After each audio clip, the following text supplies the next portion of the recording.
Some people teach that we are not under any law, but under grace. Where do the terms law and grace come from? Listen to what John said in John 1:17. For the law was given through Moses, grace and truth came through Jesus Christ. Here the terms law and grace are used to describe the two systems of divine written revelation, namely the two covenants. The first covenant was the covenant given to the Israelites through Moses at Mount Sinai, commonly known as the Law of Moses.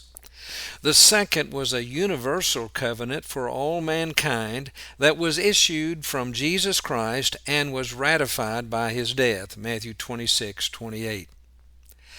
Jeremiah referred to these respective systems as the covenant that Jehovah made with the fathers when he brought them out of Egyptian bondage, and the new covenant, which later would be worldwide in scope, found in Jeremiah 31.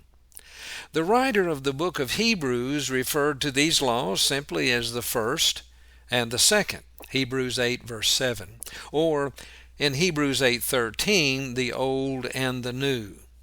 So why does John describe these two covenants as law and grace? The only logical explanation is that this description has to do with the covenant's function or purpose. The Old Testament emphasized the positive and negative effects of divine law. It revealed to man the limitations of the law and the need for a plan of redemption. The New Covenant emphasized God's grace in providing a system of redemption through His Son, Jesus Christ. Many today ignorantly use the terms of law and grace as being exclusive of one another. They say that law and grace do not coincide with each other, and they mistakenly conclude that we are under only grace and no law. First, consider that in the covenant called law by John, that we also find in the Old Covenant grace. God's grace is found everywhere in the Old Testament. So not only is there law in the Old Testament, but there is also grace.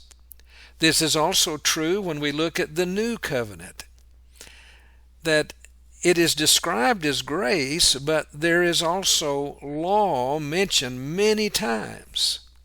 So we conclude that both covenants contain law and grace. James 1:25 calls the new covenant the perfect law of liberty. It is a perfect law because by the grace of God, it has the means of completely setting us free or giving us liberty from sin through our obedience to the law of Christ. Without the sacrifice of Christ, the old covenant fell short of giving us complete redemption.